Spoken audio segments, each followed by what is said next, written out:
नमस्कार, मेरा नाम विकास काशी और इस वीकली पंचांग में आपका हार्दिक स्वागत है।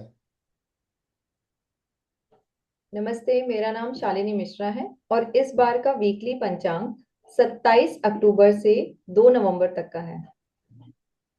27 अक्टूबर सोमवार को षष्ठी तिथि है और ये वीक 2 नवंबर रविवार को एकादशी तिथि के साथ समाप्त होगा। आगे हम बात करेंगे राहु काल की।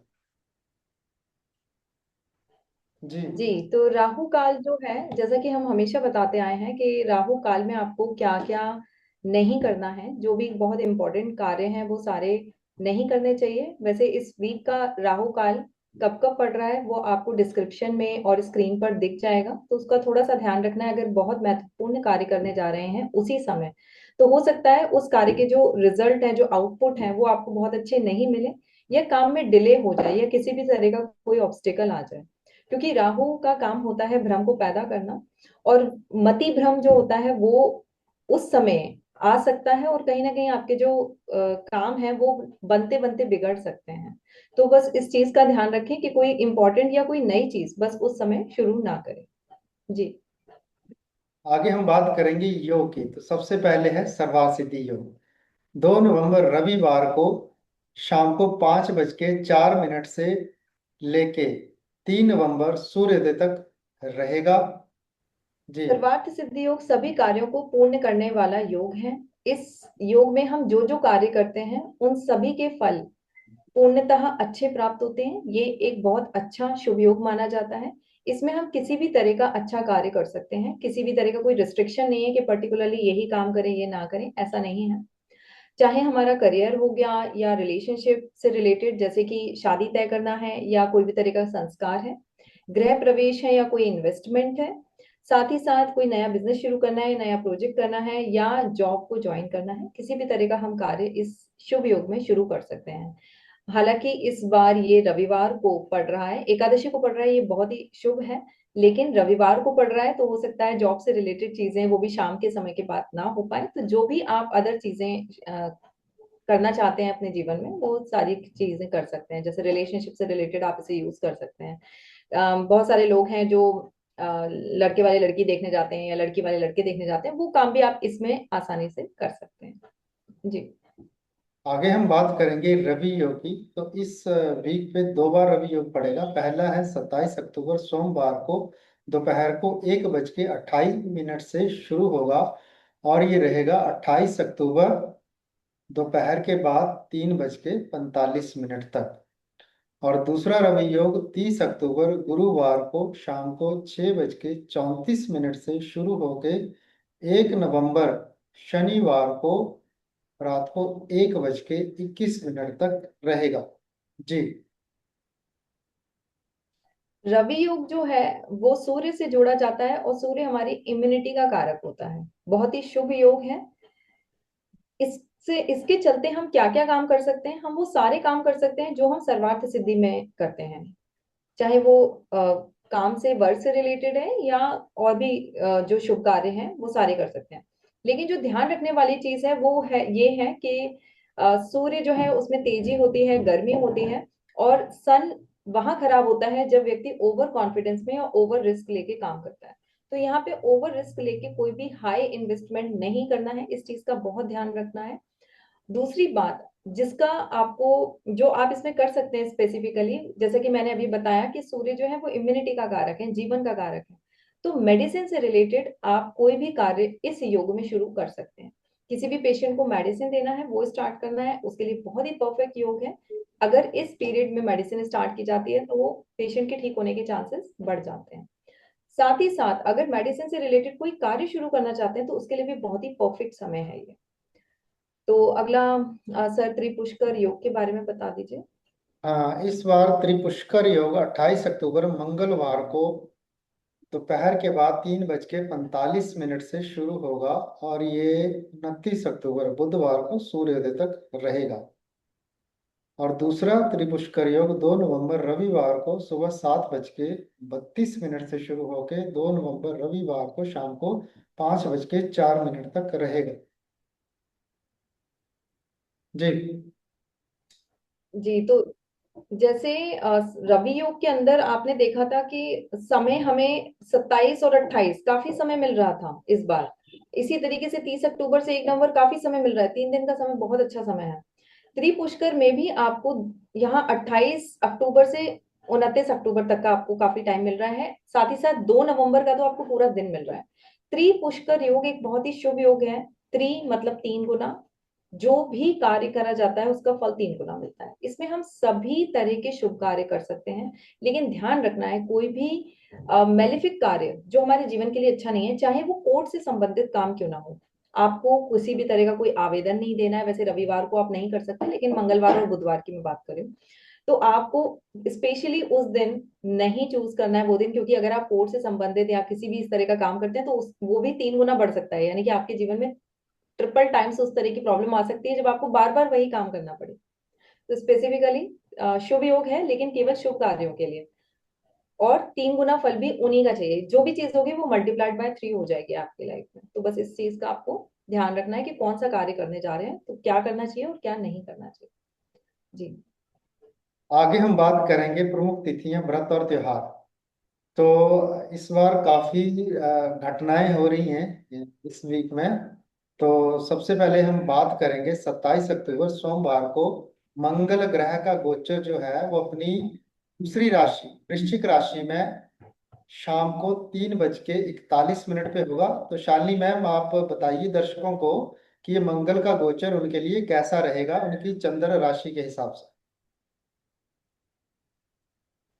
जी। तो इस बार मंगल अपनी ही राशि में प्रवेश करने जा रहे हैं 27 अक्टूबर को 3:41 पे, यानी कि दोपहर में उनकी एंट्री होने वाली है।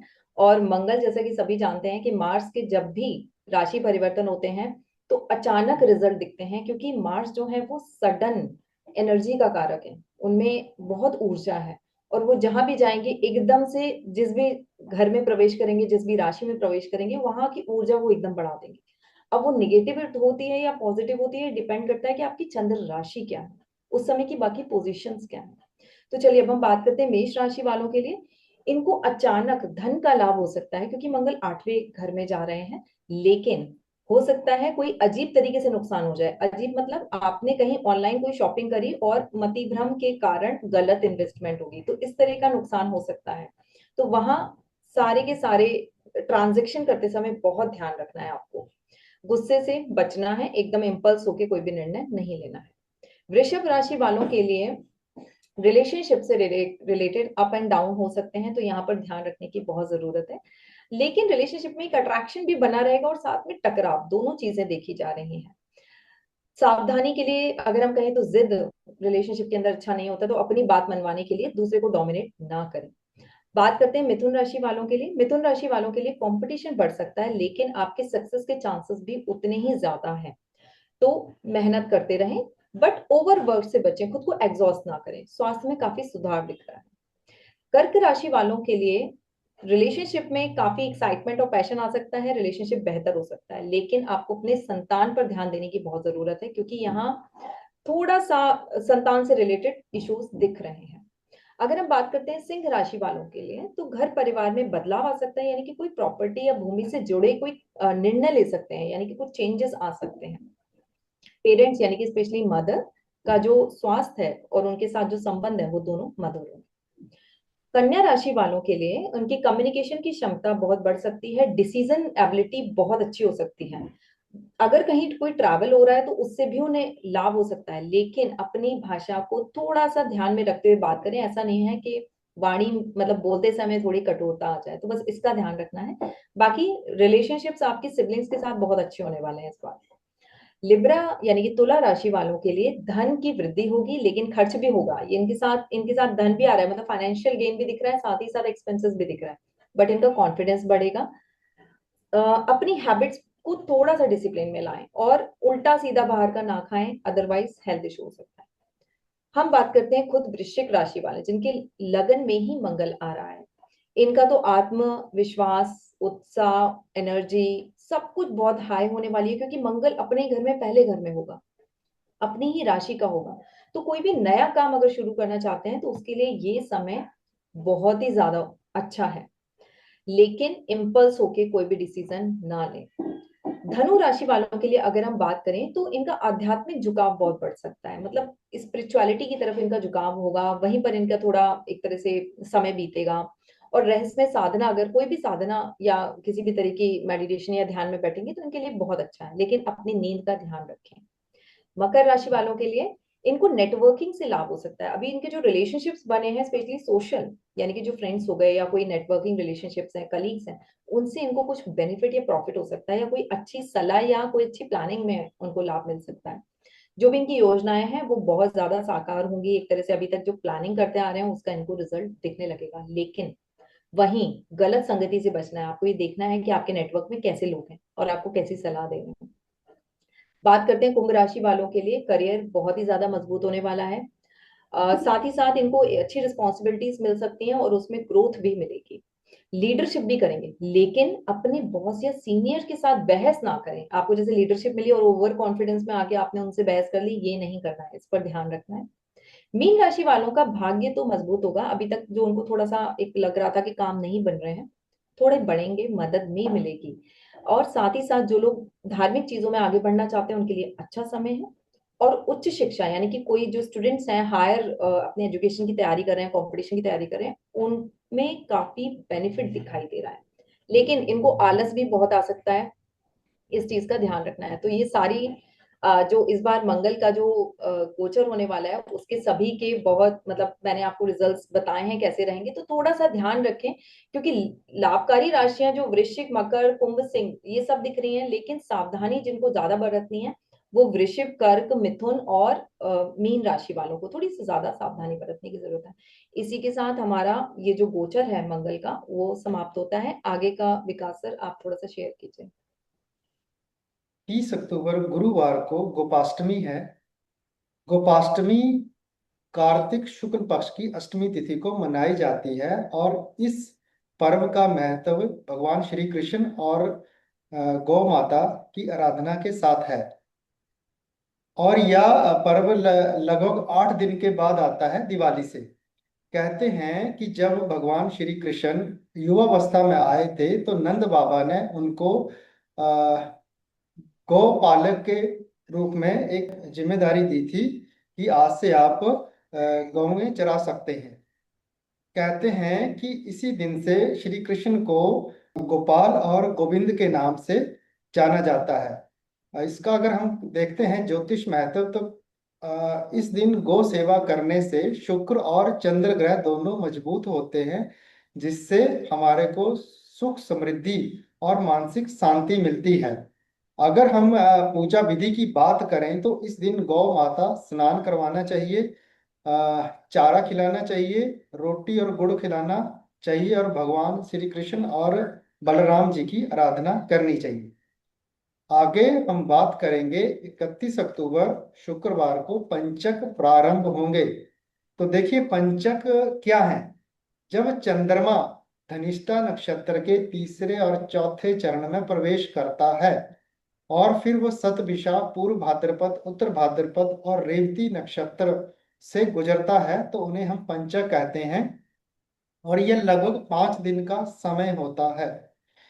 और पंचक में कुछ कार्य वर्जित होते हैं, जैसा कि मकान की छत नहीं बनवानी चाहिए, लकड़ी काटना और फर्नीचर नहीं बनाना चाहिए, शैया जिसे हम बेड और खाट भी कहते हैं वो नहीं बनानी चाहिए और ना ही खरीदनी चाहिए।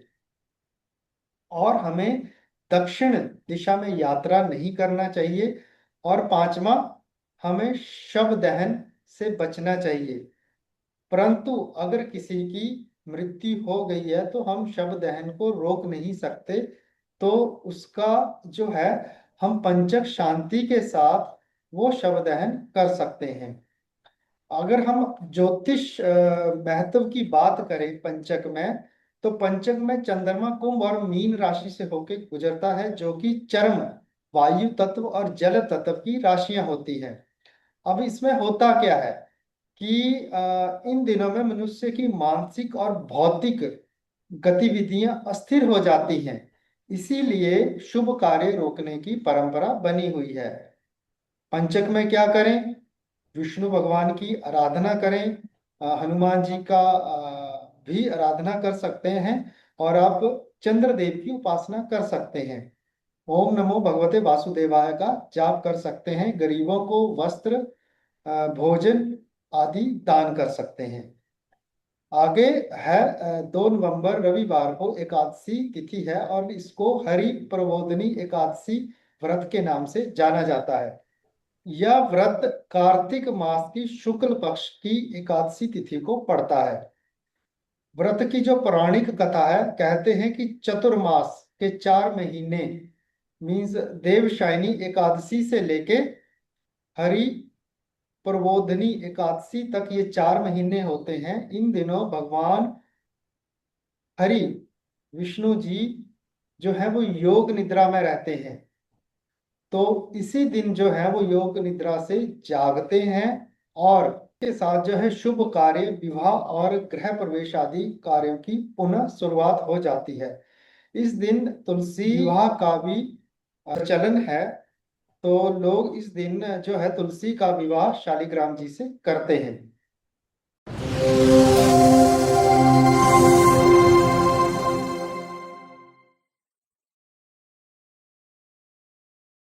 इसी के साथ हमारा इस वीक का जो वीकली पंचांग है, यहीं पे समाप्त होता है।